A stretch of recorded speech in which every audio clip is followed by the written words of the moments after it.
Hey guys, and welcome to The Broken Sword. Today we are going to talk about the Oathbreakers, also known as the Army of the Dead, or the Deadmen of Dunharrow. Now, everybody is familiar with how the story of this army of dead soldiers ends, but how did it begin? What led them to be cursed to stay in Middle-earth for all of eternity? Let's find out. Build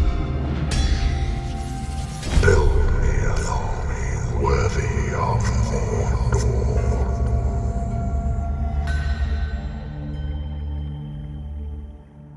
Over the land there lies a long shadow, westward reaching wings of darkness. The tower trembles. To the tomb of kings doom approaches. The dead awaken, for the hour is come for the Oathbreakers.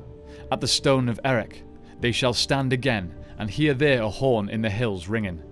Who shall the horn be? Who shall call them from the grey twilight? The forgotten people, the heir of him to whom the oath they swore. From the north shall he come. Need shall drive him. He shall pass the door to the paths of the dead. So the army of the dead were once men of the White Mountains, people that existed in the lands before the Númenóreans arrived, people that were related to the Dunlendings. These people had once worshipped Sauron in the dark years before the foundation of either Gondor or Arnor. But when Isildur and his brother Anarion founded Gondor, they swore an oath to Isildur that they would fight for him, should he need their help. However, as I said, during the Dark Years they had worshipped Sauron, and when the time came, during the Battle of the Last Alliance, Isildur summoned them to fight in his fight against the Dark Lord, against their former master, but they refused. And so Isildur cursed them to remain without rest until their oath was fulfilled, waiting for the heir of Isildur to appear and grant them the chance to fulfill their word at last. They haunted the caverns beneath the Dwimmelberg, which is a Rohirric word for haunted mountain. It was said that when their wraiths appeared in the valley of Harrowdale that lay in the mountain's shadow, also known as the Paths of the Dead, it was in times of trouble or even death. So Isildur's curse sounded like this: Thou shalt be the last king, and if the west prove mightier than the Black Master, this curse I lay upon thee and thy folk, to rest never until your oath is fulfilled. For this war will last through years uncounted, and you shall be summoned once again ere the end. Therefore they fled from the wrath of Isildur and dared to not join in the fight against Sauron, and chose to hide in dark places in the mountains, and had no further dealings with men. Now, as the quote at the start stated, Malbeth the Seer, who was one of the Dunedain of the North and a royal counsellor to the king of Arthedain, who got his title due to his gifts of foresight, prophesied that a day would come where a great need would require Isildur's heir to take the road under the mountain, and that the dead would answer his call. This of course came true, and during the War of the Ring, the army of the dead answered Aragorn's call to fulfill their oath in order to be freed.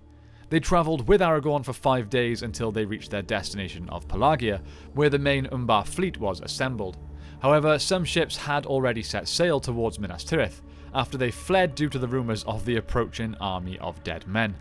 Some of the Haradrim that were present did nothing but laugh at Aragorn and his small host of living Dunedain warriors, as the dead were hanging back behind to surprise their foes. Aragorn then called upon the army of the dead to fight, which resulted in a very bloody battle. They attacked first the anchored ships, and then they walked across the water to attack the ones that were yet to set sail.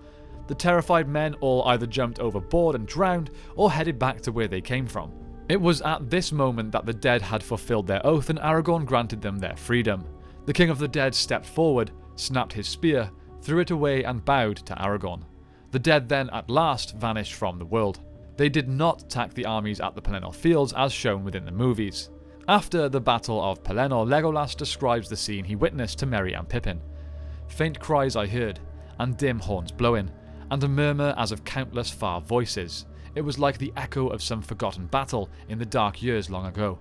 Pale swords were drawn, but I know not whether their blades were still bite, for the dead needed no longer any weapon but fear. Despite not needing weapons, the weapons of the enemy could not harm them. So what are your thoughts on the army of the dead? Do you like the way they are depicted within the movies? Or would you have preferred to seen them only used to be attacking the ships, and then get to see more of the Grey Company at the Battle of the Pelennor Fields? like how Tolkien originally intended. Personally, if I were to change one thing from the movie trilogy, it would be to include the Grey Company. I think seeing Aragorn lead his own men and seeing how they respect him would not only do a lot for Aragorn as a character, but would just be a fantastic thing to see. The more Dunedain Rangers, the better. I think that could have been awesome. Leave a comment down below letting us know what you guys think of that. That's it from me today, my friends. As always, I would love to thank all of our patrons and channel members for your support. It would really be hard to continue doing this all the time, full time, if it wasn't for all of your extra support. I know many of you are looking for updates on our upcoming short film, but of course it's been a very slow year with everything that's gone on, both throughout the world and personally, but we will be getting to it, don't you worry, and as soon as we are at work in production, you guys will be getting weekly updates.